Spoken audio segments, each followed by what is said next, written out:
Before the Rings of Power, there were the Silmarils. Before Sauron, there was his master, Morgoth. Before Aragorn and Arwen, there was Beren and Luthien. Welcome to Window on the West, where we explore all the ages of Tolkien's Middle-earth, with your hosts, Jonathan Watson, Michael Grumbine, and Dan Coates. Thanks for joining us, everyone. Today we are on Chapter 10 of the Silmarillion, or of the Quenta Silmarillion, right? Of the Sindar. And we are glad that you've joined us because it's been a little while for us. We've had a little bit of a summer, and so Michael's getting a little more settled, and Dan's back from vacation, and my kids are thankfully back in school, so things can breathe a little bit easier, maybe. But we're glad that we're back. And thanks for joining us. You know, one of the things that helps us out a lot to get the word out about this podcast is for you to leave a review. And so if you take a minute, just go to your Apple Podcasts or your Google Podcasts or Spotify, just, say a kind word and give us a 5-star review. That would get the word out. Or you can find us on YouTube.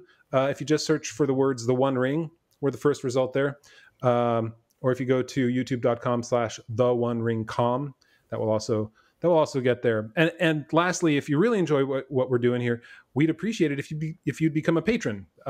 We have a new patron platform at www.theonering.com/patron, and this allows you to get access to our private Discord server, to the message board we'll be launching the next 2 weeks, and then also to an extended podcast which we'll be launching in the next 2 weeks as well.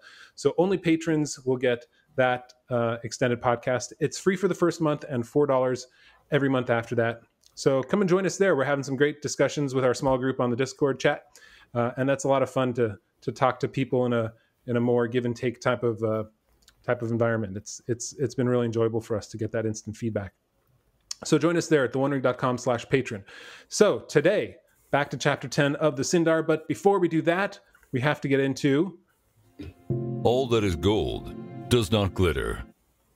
So Dan, it's on you this week. You drew the short straw again, I guess, by your own decision making. I keep volunteering myself, and I don't know. We'll see how it goes. All right. So on this week, I've got 4 quotes on humility, and let's see. One of these is Tolkien. 3 of them are not. So here's the first quote: "True humility does not know that it is humble. If it did, it would be proud from the contemplation of so fine a virtue." And then the second. Say that again. "True humility does not know that it is humble. If it did, it would be proud from the contemplation of so fine a virtue." Here's quote number 2. "I am not a Democrat only because humility and equality are spiritual principles corrupted by the attempt to mechanize and formalize them." So I'll read that again. "I am not a Democrat only because humility and equality are spiritual principles corrupted by the attempt to mechanize and formalize them." Here's quote number 3. "Humility is not thinking less of yourself, it's thinking of yourself less." So that was quote number 3. Humility is not thinking less of yourself, it's thinking of yourself less. And finally, the last quote: "Humility is the true beginning of intelligence." Humility is the true beginning of intelligence. One of those is Tolkien.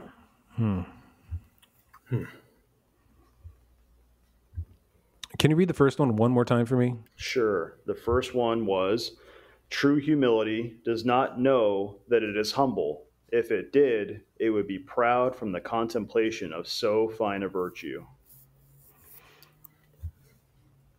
Do you want to go, Michael, or do you want me to go? I have an idea. Yeah, I have an idea too. But I don't want to give you my thoughts on my idea because then you might get it right. I'm pretty sure I know which one it is. I'm actually nearly positive because I believe it was a quote on Twitter that we put up recently. See, he has an unfair advantage. I think, but I get most of them wrong. So it could be that it's close enough where it's like, oh, that reminds me of that one quote that we posted on Twitter. And now it just... Okay, well, if you know it, then I'll tell you what my thought is. Okay. Should I say it? So I think it's number 2. And the reason is because the corruption of spiritual principles through mechanization is a pretty powerful theme in Tolkien. I also know that quote number, as all good Catholics, I know that quote number 1 is actually from Martin Luther. So, that's what... Wait, It's a thing. how does a good Catholic know all the quotes from Martin Luther? Sarcasm, that Jonathan, doesn't sarcasm. So I haven't actually read Martin Luther. know your enemy. Well, Yeah. So I think it's number 2, the attempt to mechanize that being a corrupting principle. I think that's Tolkien. Yeah, I've heard number 3 before. I don't know who it is. It's a cool one. I like it. It's pithy. And number 4, I'm not sure at all. Yeah, I've heard 3 and 4 too.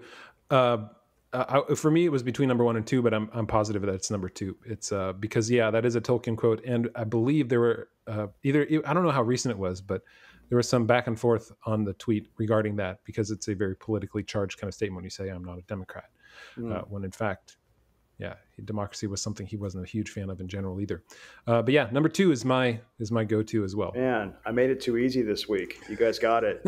Oh, yeah. So I even shortened the quote. I was trying to be tricky too. So number 2, it says, I'm not a Democrat only because humility and equality are spiritual principles corrupted by the attempt to mechanize and formalize them. And then it continues, with the result that we get not universal smallness and humility, but universal greatness and pride. Isn't that so true? My gosh, yes. And then it continues, till some orc gets hold of a ring of power, and then we get and are getting slavery. Oh, you didn't want to go to that far in the quote? That wouldn't have given it away at all. Yeah. And as a good Catholic, I have to say that the quote from Martin Luther about true humility does not know it's humble is total bunk. True humility does indeed know that it's humble. It just doesn't take pride in that fact, because humility is not stupidity. Yeah, so quote 1 was Martin Luther, as you pointed out. Quote number 3 about thinking of yourself less is C.S. Lewis. Oh, cool. Okay. And then the 4th quote is John Calvin. Humility, being the true beginning of intelligence. Yeah, well, there you go. We have Lewis and Calvin, and then you got Luther. I guess I have more Protestants to read. That's okay. I grew up Presbyterian. I didn't know the last one was John Calvin, so there's that. Thank you, Dan. Yeah, cool. All right. Well, two for 2 for both of us here. That's a rarity. So next week, Michael, I think it's on you. Yep. Are you going to take it? I will. And let's go on to Of the Sindar, Chapter 10 of the Quenta Silmarillion, where we get to go through thousands and thousands and thousands of years of history in a few sentences in some ways, again, which is kind of fun. But Dan, we go right to you for this because we want to hear Dan's big thought. My big thought this week is that we are going back to Middle Earth, and there's a bunch of elves that we forgot completely all about, because we thought all the elves made it to Valinor and we're focused on them, and we get back to Middle Earth and we realize, hey, we forgot all these guys that we left behind. So it turns out that they have like this entire golden age civilization under Thingol and Melian, and they have it's so fascinating to me that the description of like the what they call it, the 1,000 caves, the Menegroth. He just has like this massive fortress. They have like a whole trade network with dwarves already. It's just amazing to me how much Tolkien can do with just such a short amount of space writing wise, that he's setting up this whole other civilization on the other side of the world. Right. In 6 pages, right? We get well, in this copy that we have anyway, it's a 6-page chapter, and I love this because it kind of gives us the short version of what's been happening. Meanwhile, back at the ranch, and back at the ranch, we've got like you're saying, Dan, this golden age civilization. But I see this chapter, and I look through this chapter, and to me, this chapter is like a Tolkien masterclass in how to write a mythic tale, because in every paragraph here, there are seeds that could be unfolded by the imagination into their own stories. There's the dwarves and their nature and how they contrast with the elves, the dwarven love of pearls, the dwarven help with the elves, digging out Menegroth, the beauty. I mean, he says specifically that Menegroth was the fairest dwelling of any king that has ever been east of the sea. So what he's saying specifically is it's more beautiful than Lothlorien, it's more beautiful than Rivendell, it's more beautiful than any other kingdom that's ever existed east of the sea. So I mean, just having you have a story all about that. you have the coming of the monsters, and you have wolves there were, or creatures that walked in wolf shape. I'm like, what? What are you talking about? That's crazy. And every single chapter, every single paragraph rather, has these tidbits of the power of Melian and the rise of evil and Luthien herself and Thangorodrim and the first battle of the elves with the orcs that's come flowing down from the north. So yeah, it's pretty awesome. I love it. Yeah, I love that we get all this of the dwarves and how the dwarves, the great smiths of the dwarves, there are the great metalsmiths, and they have the most in common with the Noldor because of their reverence for Aule. That's right. But what's interesting is that in the very, very second, the second sentence here, Tolkien says, these elves are called the Sindar, the Grey Elves of Starlit Beleriand, and although they were more Quendi, under the lordship of Thingol and the teaching of Melian, they become the fairest and the most wise and skillful of all the elves of Middle-earth. That means even more skillful than the Noldor, which I never noticed before. And probably, you would say, because of their relationship with the dwarves, of mostly of Belagost, right? Of the Blue Mountains over there, and so you see this in how he describes Menegroth.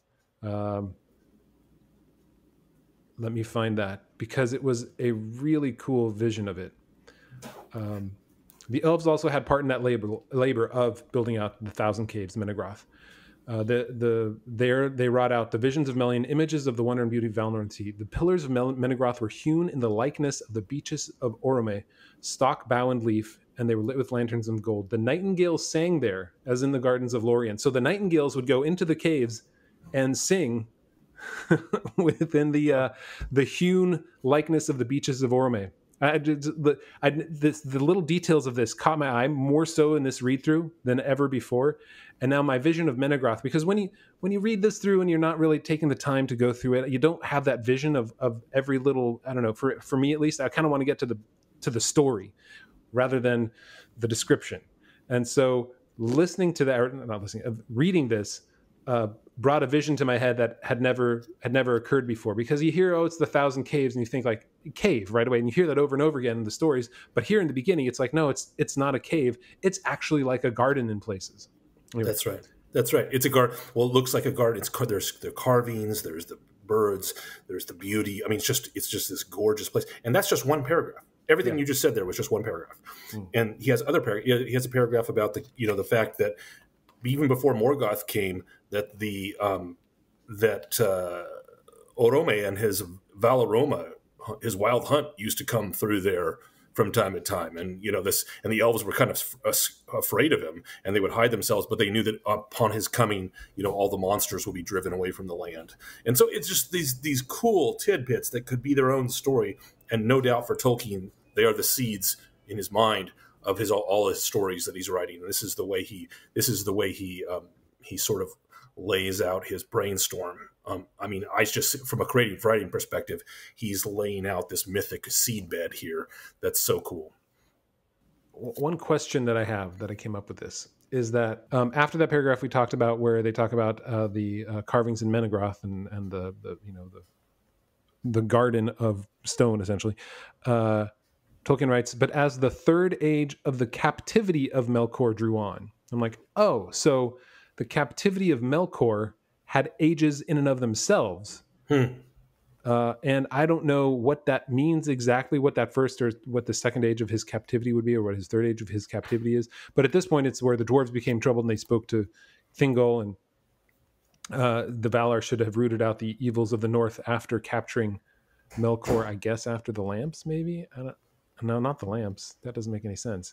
But the remnant was coming, right? This was before the first battle, where they talk about wolves there were, of creatures of walked in wolf shapes, of other fell beings, and among the orcs who afterwards wrought ruin in Beleriand. I don't know. I did something to bring up. I didn't really look it up.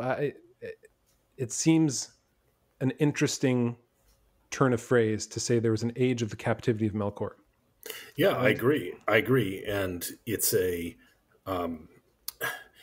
Yeah, I don't even know if Tolkien had a clear idea of what that meant. I mean, that's to me, that feels like, especially because we have so much that went before where he talks about Melkor's captivity, but he doesn't describe any details about what the ages were.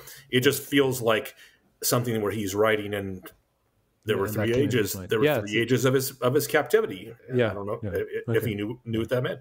Are they analogous to the ages that we know of as the first age, the second age, the third age? Because those are about how many hundreds or thousands of years are those normally? Depends. Yeah. Well, the third age is 3,020 years, 3,100. Yeah. The second age is the longest of the three. The first age is less than 600 years. The second age is over 3,400 years, and the third age is just over 3,000 years. Yeah. And so they're different. They're ages because they mark a specific passage of time, but because of the events that bookend them. But what I think what Jonathan's pointing out is that the third age of Melkor's imprisonment all happened before what we call the first age. Right. Okay. So that's what's interesting, is that there's and Tolkien just doesn't write much about it. He's just this is just a seed. I view it as a seed. So one of the cool things about the seeds were we get a lot about the dwarves. It's really interesting. The chapter's called Of the Sindar, but we get a great deal about dwarves in this chapter, like Tolkien's filling in. And Jonathan, you mentioned some of the stuff about dwarves. We learned something of their character. The dwarves, it turns out, were the first capitalists of Middle Earth. They demanded payment. Right. They take payment for everything. So he says, and though the dwarves ever demanded a price for all they did, whether with delight or with toil, at this time they held themselves paid. For Melian taught them much that they were eager to learn, and Thingol rewarded them with many fair pearls. So they like pearls and they like knowledge, and so they considered themselves paid. But they still weren't doing it out of friendship. They just considered themselves paid for it. So they're like, yeah, this is worth enough. So the dwarves, they take payment for everything. So they're the first capitalists, and they are also aggressive in spirit. They are naturally militaristic, with each other. With everyone. And this is the quote: "A warlike race of old were all the Naugrim." That's the Naugrim is the not so nice name that the elves have for the dwarves. The elves have two names: Naugrim, which means stunted people, and Gon Hirim, which means the masters of stone. So politically incorrect. They would be like banned off Twitter for using that. Yeah, they would. A warlike race of old were all the Naugrim, and they would fight fiercely against whomsoever aggrieved them. Servants of Melkor, or Eldar, or Avari, or wild beasts, or not seldom their own kin, dwarves of other masons and lordships. So basically, they just fight everybody. They're a warlike race, he says. So, and then he goes on to describe how not only are they warlike, but they're really good at it in terms of making the best mail, the best armor of the world. No one surpasses them in steel craft, not even the Noldor. So they are in fact really good at this war thing, and they end up making arms and armor for the elves of Thingol's realm, so they can defend themselves against the beasts, and then it turns out later on defend themselves against orcs. Yeah, and it turns out that Thingol had never taken thought for arms before, just like the Noldor, just like the elves in Valinor. They didn't have to, so he hadn't actually ever built any weapons. And so it wasn't until that he met the Naugrim and probably saw them as a warlike people and was like, what? Oh, so explain this whole sword pointy. So I stick him with the pointy end? Is that what you're trying to say? Right.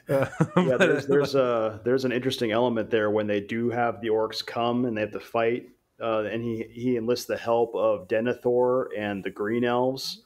And a lot of them get killed because they don't even have weapons. They just have like sticks, basically. And it kind of makes a point of saying that like they didn't even have weapons themselves. Yeah, no, I got the sense that they just didn't have weapons of war, so they probably would have had spears and bows for hunting. So they were, because they had to they do hunt animals for meat. It told us in another place. So but they didn't have weapons of war. They did not have mail. They did not have helms. They did not have armor of any kind, or axes and swords. So, the weapons, the things that one uses only for war. One does not go hunting a stag with a sword. That would be really silly. So, exactly. And they pay for it. The one good Denethor in Tolkien's work dies, defending his people, as opposed to the bad Denethor that we all know from Lord of the Rings. A big part of this chapter is the first battles with the orcs.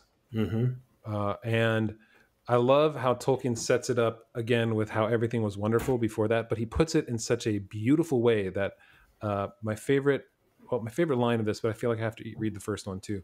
It's I don't know how far the way through, but Tolkien writes this: in Beleriand in those days, the elves walked and the rivers flowed, and the stars shone, and the night flowers gave forth their scents, and the beauty of Melian was as the noon, and the beauty of Luthien was as the dawn in spring. And then this is my favorite line. In Beleriand, King Thingol upon his throne was as the lords of the Maiar, whose power is at rest, whose joy is as an air that they breathe in all their days, whose thought flows in a tide untroubled from the heights to the deeps.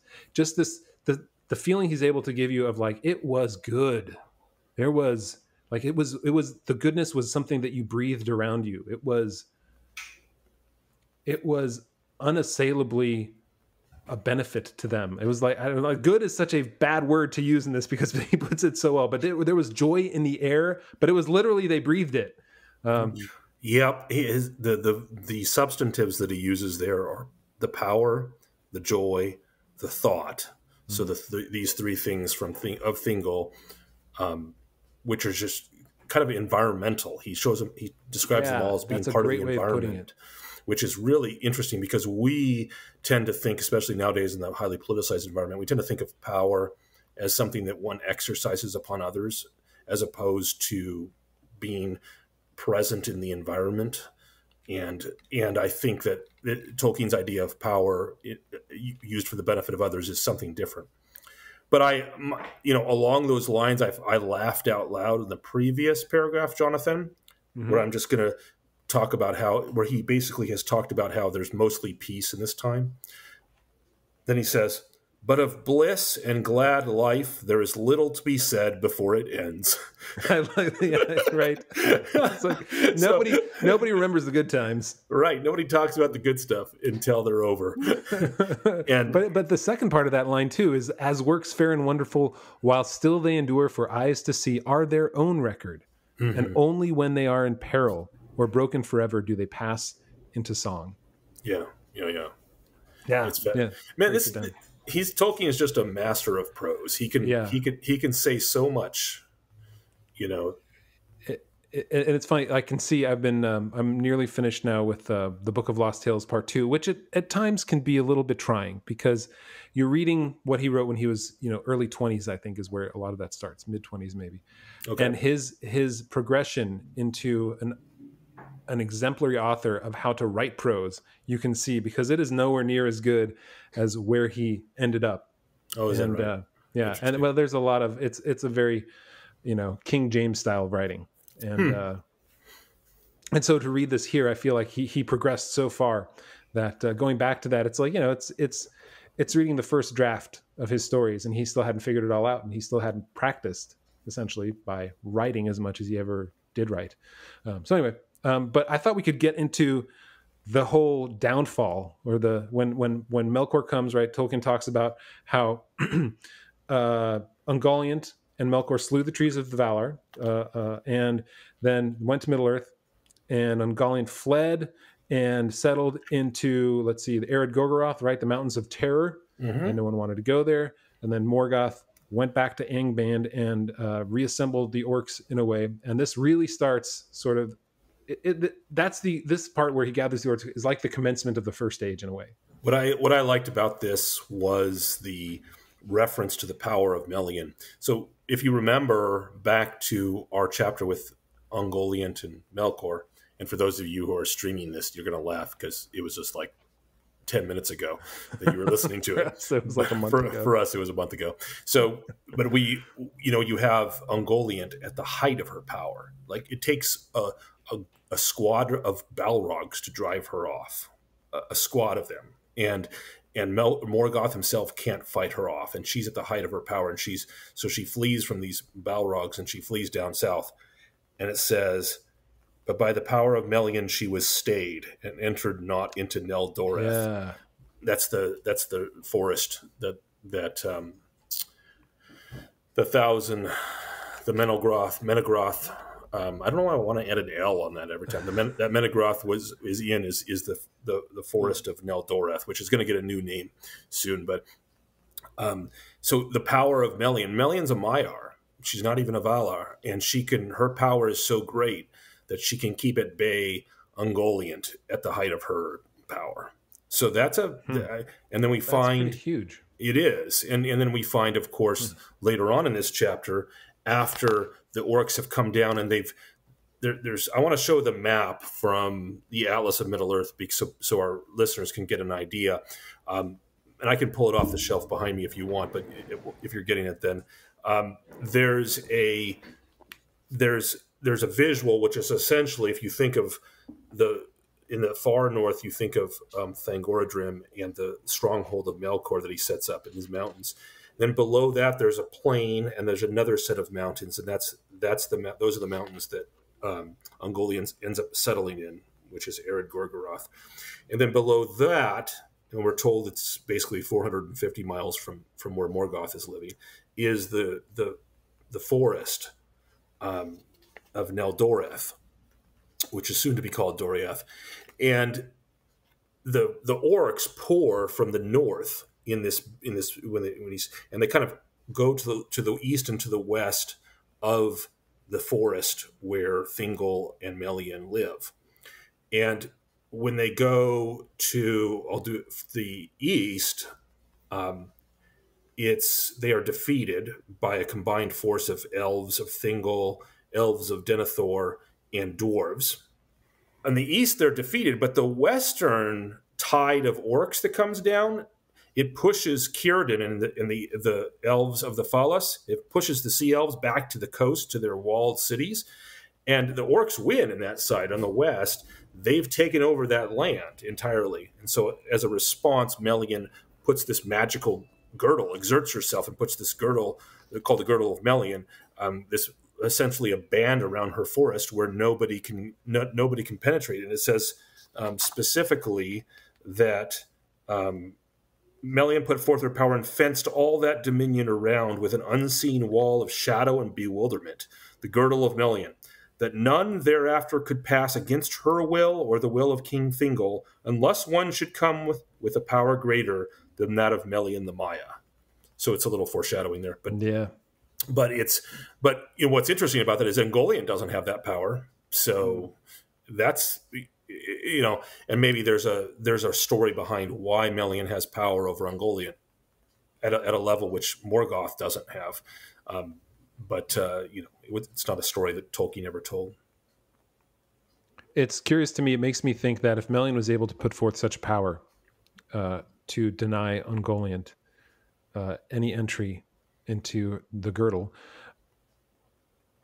are the Valar really that inept that they were unable to go after her? We really do have to have an against the Valar episode. Yeah, their choices are simply it feels lazy, and maybe that was the point. Is that right? They were there to enjoy the world, and when the world wasn't what they wanted it to be, because they were so enamored of it that perhaps they decided that it wasn't worth their time. I mean, Jonathan, maybe the clue is in the quote that you gave before. In Beleriand, King Thingol upon his throne was as the lords of the Maiar. So his power is at rest. His joy is in the air. His thought flows in a tide untroubled from the heights to the deeps. This is not the vision of the way we imagine power being exercised, but maybe that's the way the Valar, and they just rarely will exert themselves in war. When they do, it can be pretty earth-shattering, literally. But but they just don't exercise power the way we expect. Having said that, that opens them up for a lot of criticism from a human perspective. And since I'm a human, I have that perspective. So one of the funny things, I mean, there's all this great stuff about Melian and about Thingol and Denethor, is that when I first read this, there's a place called Region, and it looks like the word region, and I couldn't get it out of my head. So when you see Region, it's Region, not region. And that comes to all these other great words, especially those dwarvish words that can be a little tough. I wanted to say, let's see here. So for the dwarves, they had dwelt for themselves great halls and mansions after the manner of their kind in the eastern side of Ered Luin, and those cities were named in their own tongue Gabalgathol and Tumunzahar. To the north of the great height of Mount Domlund was Gabalgathol, which the elves interpreted in the tongue Belagos, that is Mickelberg. Mickelberg. Okay, Mickelberg. Exactly. It's like, is this where, like, is that next to Disneyburg? Mickelberg? And southward was delved Tumunzahar by the elves named Nogrod, the Hollowbold. I love it. He threw it like he was such a philologist. He was such a philologist that he couldn't help but like throw in 3 or 4 different names for the same place in the different languages that he'd created or the English tongue. So, and then he goes on, right? Greatest of all the mansions of the dwarves was Khazad-dûm, the Dwerodwelf, had Hadodrond in the Elvish tongue. That was afterwards in the days of its darkness called Moria. So we've got Khazad-dûm, Dwerodwelf, Hadodrond, Moria, and that was in the mountains of mist beyond the wide leagues of Eriador, which at the time was far east, way further east than the map of Middle-earth in the Third Age, because of what happens at the end of the First Age. So he essentially gives us like 4 different names for Khazad-dûm, and then he says, "But I'm not going to talk about that because that was way far in the east. Nobody cared about that. That was too far away." Oh man, it'll only become the most important dwarven stronghold in all of my works. Yeah, it's one of those things where I go back. I think I might have said this in the very first episode of going through the Silmarillion. Is that it's reading it a second or third time, it's those things that you noticed because you know kind of what's coming, and so you're not as sunk into the story as much, and so you're reading a little bit more, remembering a little bit more of the details. And I just love that he comes up with all of these names, and they're fun to say. Tumunzahar, you know. Well, they kind of lend themselves to a dwarven rendition, right? Yes, they do. Yeah. You really get the sense reading this chapter that the world is big. That for Tolkien, it's not just this one little place. It's like Khazad-dûm for us has that. It has that in our mind because we know Lord of the Rings, and he's saying, "Oh yeah, that's way to the east." I'm talking about all this other stuff that's over here. It's just really interesting. And then there's also interesting in this chapter. Doesn't he say something about some elf inventing runes? Yes. And how the elves themselves didn't even really care about it, but the dwarves took it and then they went on to use it. The Cirth. I thought that was really interesting. I think it was Daeron, right? Am I remembering that? Yeah, right? It's Daeron the minstrel. And you know, maybe I shouldn't reference other podcasts.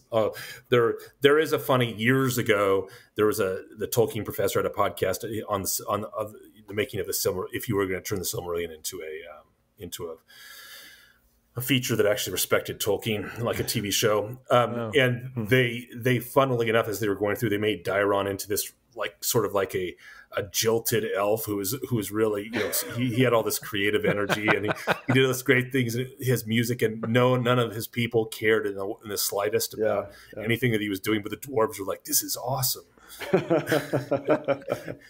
Which fits. It fits what Tolkien's saying there. You could imagine Daeron not, you know, being the underappreciated court minstrel. I guess I'll give it to the dwarves. That's right. Got nobody better wants it.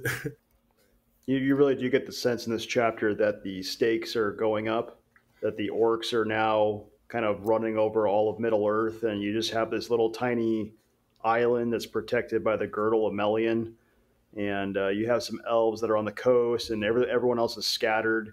And I know it's an allegory, but to me, it really makes me think of like things like maybe certain situations, like in some kind of global conflict, like World War II, where it's like these people, they're trapped, they're isolated, they're all by themselves, they need help. Like, where is that help going to come from? And then at the end of the chapter, you read about how the Noldor come and they burn the ships on the coast. And you're like, oh, I don't know if it's going to help. Oh crap! Yeah, right. I love that. He puts it so gently. But new tidings were at hand, which none in Middle Earth had foreseen. Oh, new tidings, huh? Not the help we wanted. No. Yeah, Fëanor is a little different from most kind of help. You would not ask for his help. But yeah, and it is interesting that this is 6 solid concentrated pages of mythic seeds in my mind, and history, and then he ties it right to what we last left. Although we'll find out from the next chapter that there's one more thing to say before we go back to Fëanor, which is because we were told that following Fëanor's arrival, that Fingolfin leads his people with much sorrow and death across the Hel Caraxe, and that they blow their trumpets at the rising of the moon as they enter Middle Earth. So remember, Fingolfin's people are behind Fëanor, so we haven't found out what happens to Fëanor and his people yet, but we do know. We have been told that there's going to be a rising of the moon, so this next chapter is going to tell us about that. But I love Tolkien's power of concentrated storytelling in this chapter in 6 pages. It's reminiscent of what he does in The Lord of the Rings when they speak of Beren and Luthien, and when they talk about so true. Is it Prince Imrahil? I can't remember. Anyway, but yeah, there's a lot. It's the tidbits and the things to the wide open world. It's that you open the door and the bright sunlight wash in the world in front of you, and you're like, oh my gosh, there's all this stuff, and all I had was this little window through the door, and now everything is opened up to me. That's kind of where we are here. So next week, we're going to be going through chapter 11 of The Sun and Moon and the Hiding of Valinor. Kind of some great cosmic things going on there. But before we do, we're going to go into If You Like Tolkien. And this week, it's going to be a little more interesting because I'm bringing up here, if you're on video, you can see this. This is a copy of Wired magazine from 2001. This is October 2001, so 2 months before The Return of the King came out. And TheOneRing.com was only 2 years old at that point, 2.5 years old. We started in 1999. And we were interviewed, and we had a large part of the cover story here of The Lord of the Rings and the fandom around it, and the books, and talking about the films and things like that. But then they have, what I love about this is before social media and before people started calling other people names on social media all the time, and YouTube and stuff. And you just had a nice whole section which talks about purist versus revisionist. You can see that there. But so they actually took the time to talk about, well, here's the pros and the cons. And they didn't go into like, well, if you don't like it, you're racist. Or if you don't like it, you're a misogynist, right? That wasn't the conversation people had back then. So it was fun looking at this again. What is this conversation thing you speak of? This is speaking with people who you disagree with. Yeah, it's kind of weird, isn't it? Civil conversation? What? No. What is that? No. So it's just about emoting nowadays. So right there, you can see there's a picture of me 20 years ago. We met at your hair's a different color, Jonathan. Yeah, thanks.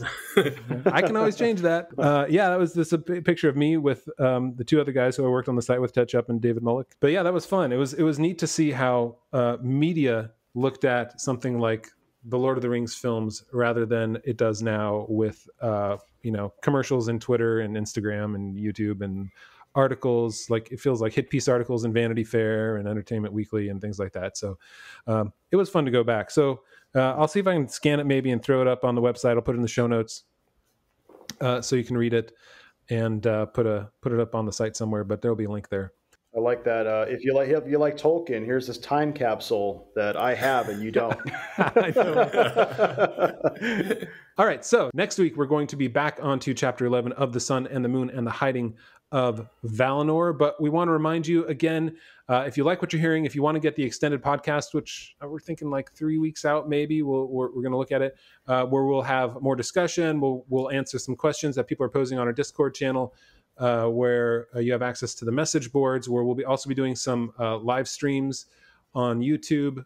And also we'll see if we can do just like just a chat and voice video chat in Discord. That'd be fun with, 10 or 12 people or something like that. So join us at theonering.com/patron. It's free for the first month, $4 for every month after that. And give us a review on YouTube if you've got that, right, like, subscribe, share, do all the good stuff. And then also on Apple Podcasts, that's the big daddy. So if you go there, 5-star review would be really appreciated. So we'll see you next week on Chapter 11 of the Quenta Silmarillion. Take care, all. Michael, Dan, and Jonathan want to thank you, the listener, for joining us. Visit us at theonering.com, your source for everything Tolkien, where you can comment on this episode and join the conversation.